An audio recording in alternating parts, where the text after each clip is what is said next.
Malawi Brief. Good morning. Once again, I come to my fellow Malawians to tell them about the latest development that has taken place. Mene nayambira kunena za political platform kuti tipanga a political pressure group in the name of Make Malawi Great Again. Kwabwera ma responses that I have never seen, I never thought ever before that I would get such overwhelming support. Mendu nenera pano, I made a AVN, I think it was about 2 weeks ago. And this VN attracted about 1.9 million people in the country. Very, very, very happy indeed. But that was that VN. But now I'm talking about Make Malawi Great Again. It is getting a support that I never thought I would get it. It is not my personal support or support to me, no, but this is support to our Professor Arthur Peter Mutharika. I take this pride because my president is popular than ever before. Nobody knew that today, in this age, our president would be popular like that. So all this is for him. Make Malawi great again.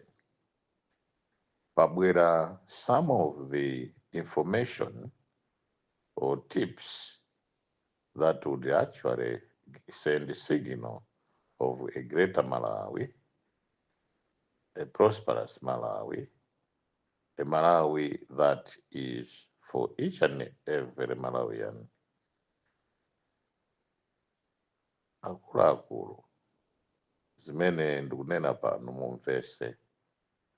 Our president is more popular now, more popular in the country. Kuti muonesese kwambiri vachitasira pasi ma-president wose that have been here, that have been ruling this country. Bravo, Professor Arthur Peter Mutharika. Overwhelming support imene uchita apa tailandira apapa is because of you, our president, dearest president. Make Malawi great again. Kwabwera information imene ineo. I'm just, the excitement is just too much. And which that disclose all the evil plans that took place in this country prior and after elections. Ku Morocco, kwapita ndrama zambiri ku Morocco. Sent, this is a family account in Morocco. President Akare, chonde. Love your country. Anyamatana panga zinthu zamphulupulu kwambiri. Our president, he doesn't have to import maize. Dodima nthawi ya chisankho inachosa 10 trucks of maize from Bangura warehouse to Blantyre to a former minister. I'm not going to lead here that it is this minister. Chimangacho chinakathera ku Nyumba kumpanda kwake kuno ku Blantyre. 10 trucks. And the name of the tracks ndasiyakai kuti ndisachure, for it will also lead to that. 10 tracks ya chimanga inazautira kumpanda kuno kublanta from Bangula. Driver amene amaendesa matrakiwo ena mwa driver 4 ndamene anena kumene anakaika chimangako. Andiso china chinachokaso White House ya kuzomba ndikuliwonde chinapita ku Monkey Bay, ukagawa ku Monkey Bay kuti awine wina wake chisankho. Kumene kunapita matrack 8 amagawa chimanga kuti achite influence mavoti oseo tina ma details. I'll give these details kwa fiscal police ndi tigwira ntchito nda police. Chimanga chimene chinagawidwa china chili ndi White House yaku atichulira mosemo, tukuziwa kumene dodima sana ina kupanga zimenezo hai. Koma kwabedwa chimanga ma tons and tons. So we don't have to import maize from Zambia, Tanzania and elsewhere. Chifuka chimanga chilimo muno. Izi zipangisa kuti group ya Make Malawi Great Again. Kuti akatenga kujeni, if we are given mandate through the police, akachita confiscate chimangacho, a police, the ena government officials. Muli chimanga chankhani.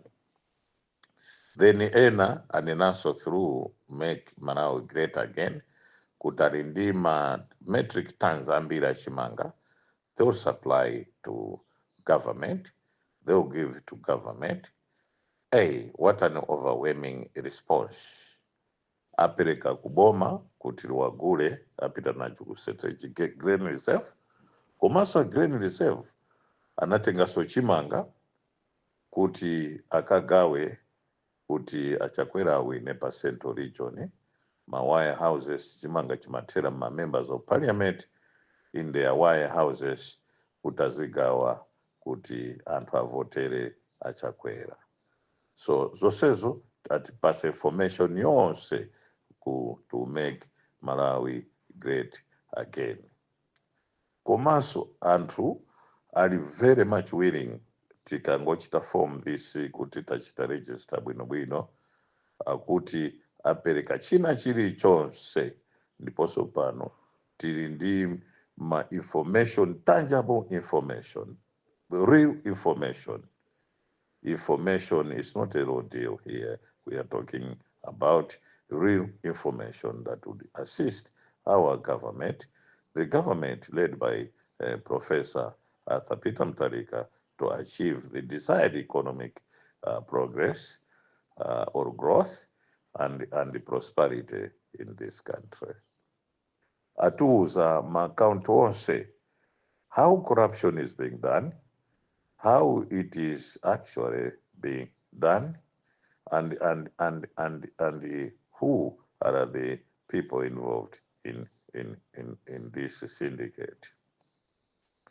Atiuzanso kuti pali anthu ena amene akukambirana nkhani, iwo mwinayo ndi part of it, nayenso watiuza kuti amakambirana maplan onse atiuza, and maplan amenewo tili nawo, koma wasatisimikizira kuti the moment we start this operation or we start the operations, and basi ndekuti Malawi muno zonsezo zatiratu. Komanso bungwe limene lili or political platform, this pressure group, is this pressure group one of its objectives ndiyakuti to protect Arthur Peter Mutharika and his leadership, and also to protect the future of democracy in the country. Ndeno abwera anthu ambiri, ndikulephera kuti ndinene, I'm so humbled. I repeat this, I am so humbled. eh, eh, eh, eh, eh, eh, eh. Kuti Malawi zimapangika izi maakaunti wonse zinyumba zonse zimene agula mpaka ukagula nyumba in the middle of the elections ku Morocco nzona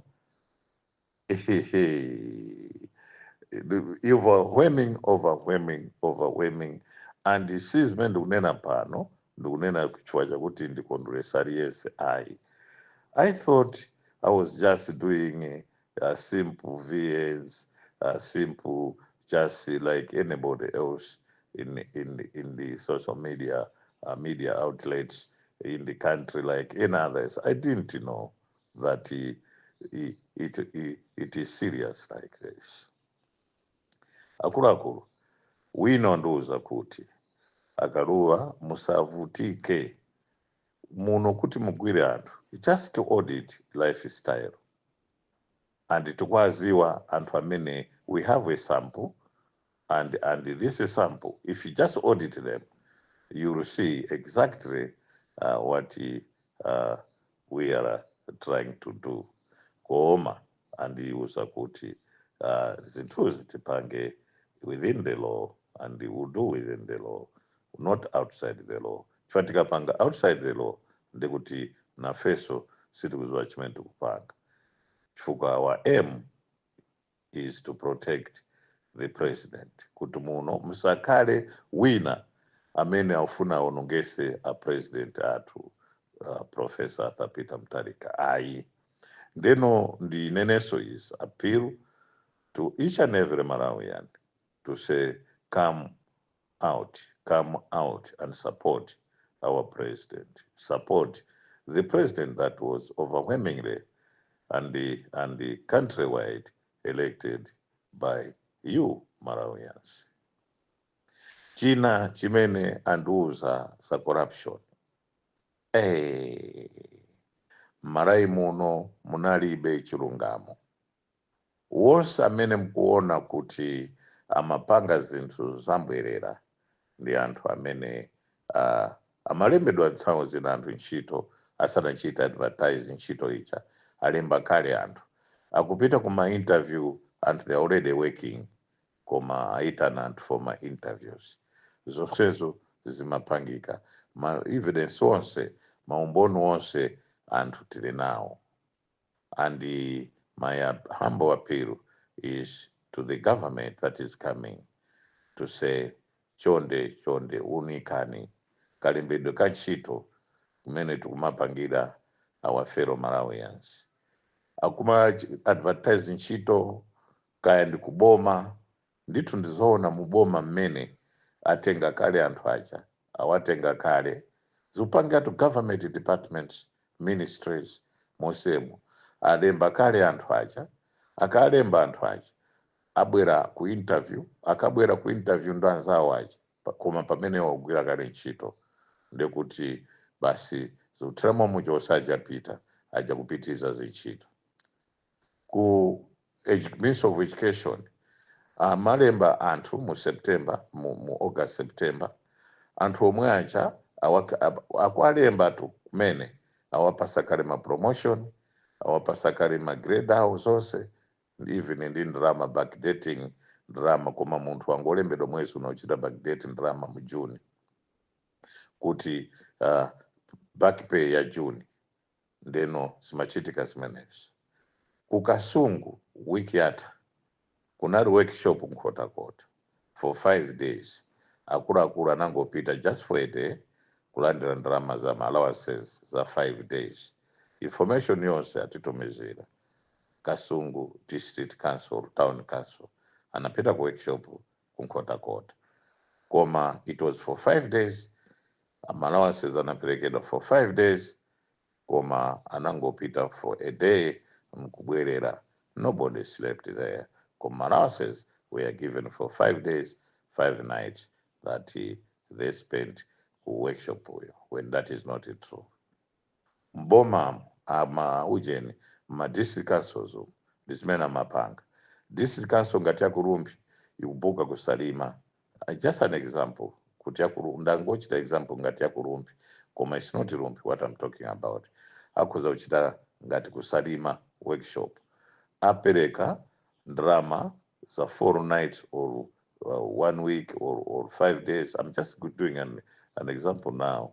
Koma kumeneko sapitako angopita just for a day, just to spend fuel and the like, and they come back and they get all the monies for that. Koma zao kasungu siriru zinapangika last week or a week before last, and tufuna abweze zonsezo anthu they are prepared to force them to give it back to government. Akuluakulu ena mboma amapita kuti akupita ku South Africa atenga ndalama ngati akupita ku South Africa for whatever reasons that they have. Even to some of the former ministers were doing that. Akutenga forex nkuika pa ujeni kumalemba Nyamata, kukhala pa game kulilongwe, kukhala some other places strategic and my borders ujeni ja kusintha forex ija akukatenga so ina ku bank. So it was like that. And it's also my evidence source and my former ministers shown source atipasa. And amapita ku banki creating fictitious trips au karangata kupita kaya ku Kenya kaupita kuti apita just for a day or 2 days, koma kulemba utapita for 2 weeks ku Kenya. Basi ndama zonse zija kubweresa akudya zimapankamu. Do we love our country? Do we want to make this Malawi great again if that is the attitude and that is the way how we live in this country? Can we develop Malawi with that mentality? Can we develop Malawi with the way how we steal government money, we steal public resources, we spend recklessly money that is meant for poor people? Malawi, Malawi, Malawi. This is not good.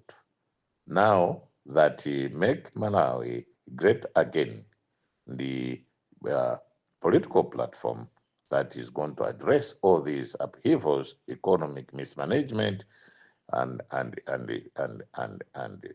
plunder of public resources, getting money from national coffers, plundering in the national coffers to a point of zero.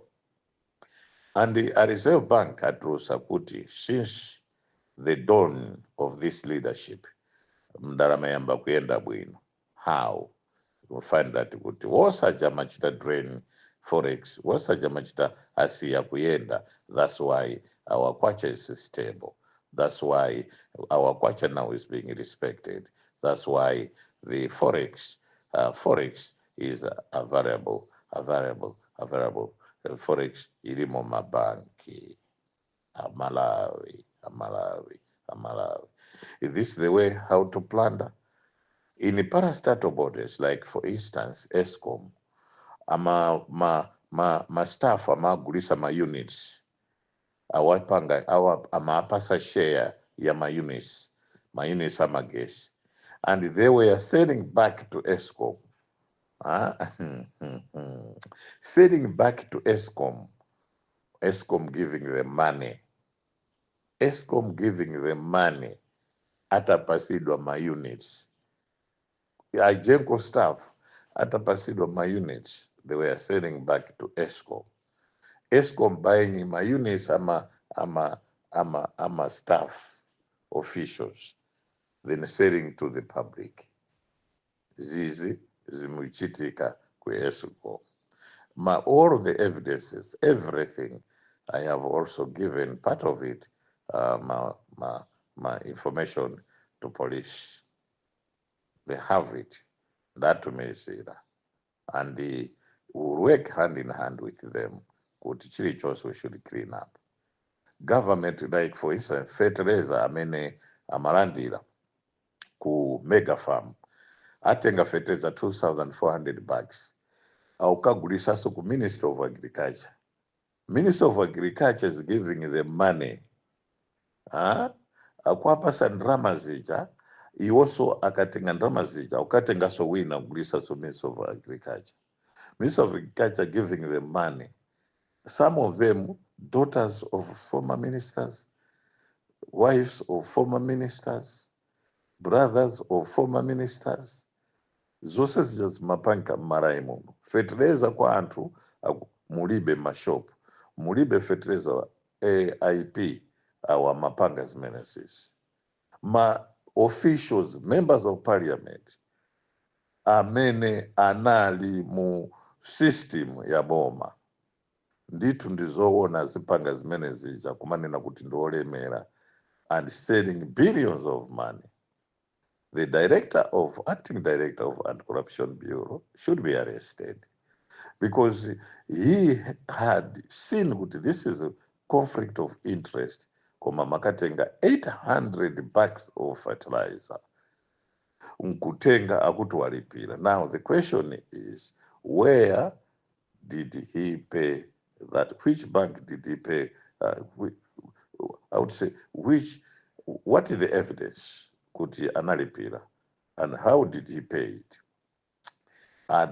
Which bank did he use? Which bank did he use? Kuti aperekadi. What is the proof? Atuonese proof kuti analipira. Then akuti zana iro amakachita backdate with certain people mabank ndetufuna kuti atiuze receipt yo limene analipirira ndrama the millions amene akunenawo. Then we will ask character imene mapanga zimene zozo is ready to come up to say kuti anabwera siku lakuti kuzapanga chakuti kuti akhala ngati alipira koma sanalipire. Akuluakulu iyi nde kuba at the highest level. Uku nde kuba at the highest level. Zonsezo atiuza.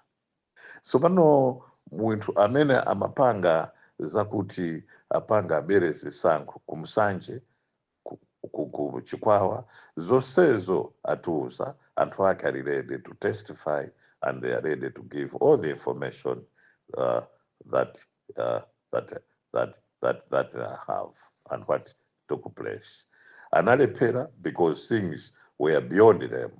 Kuti apange ataona kuti Professor Peter Mutharika is leading ambiri anayamba kuchita abandon whatever scheme and the schemes that they had put in place. Akuti even mavoti Professor Peter Mutharika akulilongwe akuti they were not like that. Ali ndi figure ikwererapo kwambiri. I think Professor had more way back past or more than 3-point-something million. Nearly it was a landslide imene yakuti sinaonekepo m'Malawi muno. Koma zonsezo anazachita abandon kuti pange zawo zimene zopusazo ataona kuti is leading in all the regions. And papangikaso scheme ina imene ndikulephera kuti ndinene pano, imene ndiopsa kwambiri, imene amatulisira ndrama ina anthu onse amene akutulusa ndrama onsewo they are ready to testify through this. So now this has to be registered because panopo we are operating outside the law. And we don't want to confuse the law with our personal ambitions. No, this has to be within the law because the main objectives, one of the objectives is to protect the president and the future of democracy, or democracy in this country, the future of multi-party democracy. Lastly, zinanzanena mawa. Ku timu ya MCP in the north kuli chimanga chankhani ndikati chimanga chankhani chimene chinabisidwa ma warehouses akumpoto somewhere kafukule kumpeutinu kumpherembe ma fertilizer in tons and tons using a party structure ya MCP in the north.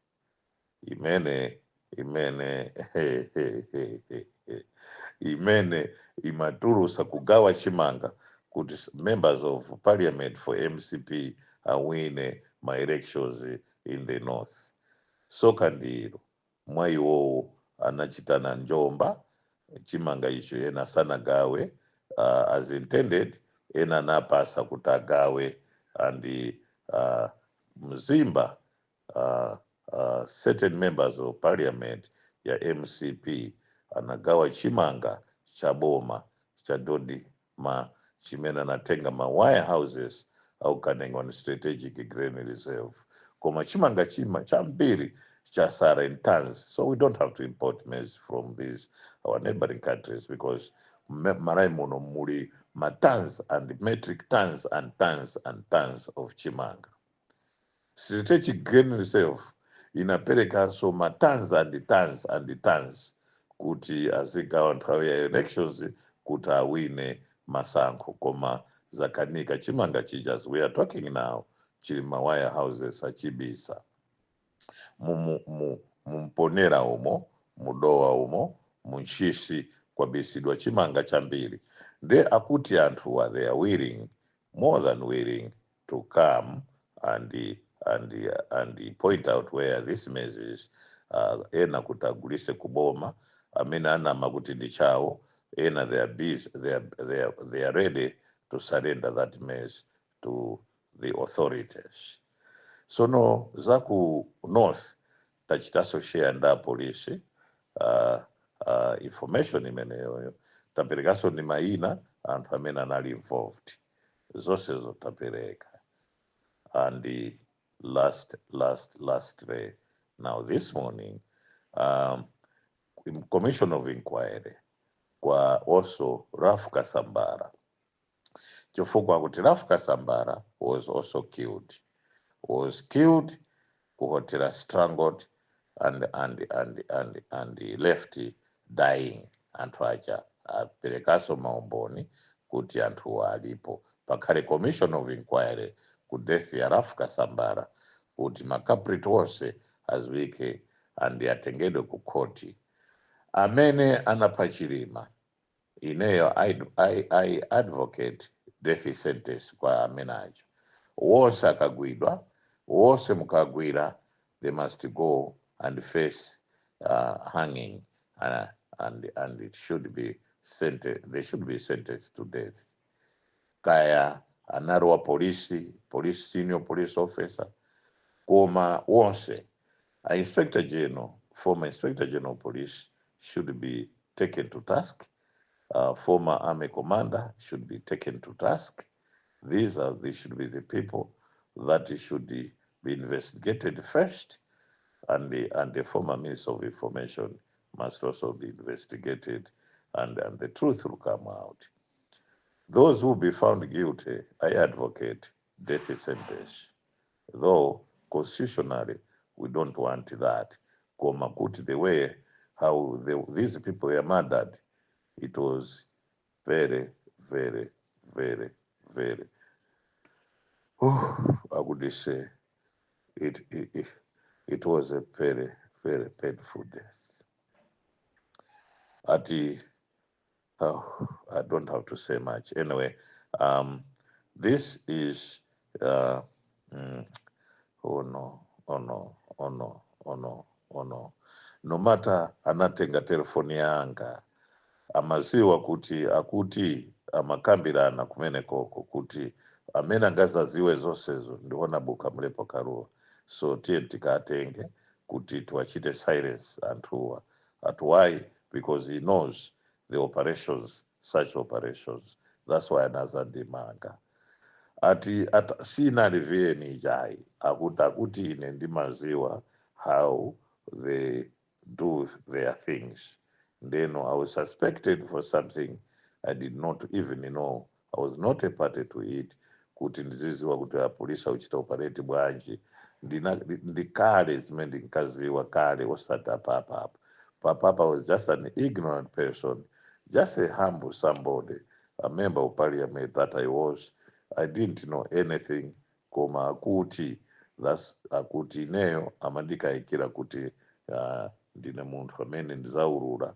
I therefore kuti chifukwa ndimaziwa ma operations awo, kuti ndimaziwa kuti kaya iwo amapanga bwanji. Pamene ayi ndithu. That's why kuti telephone amakaiunika kuti ndimanena ndani ndi ndani, mnali message nanu, koma nali pa list yakuti andiombere kuti neso ndife ndipite.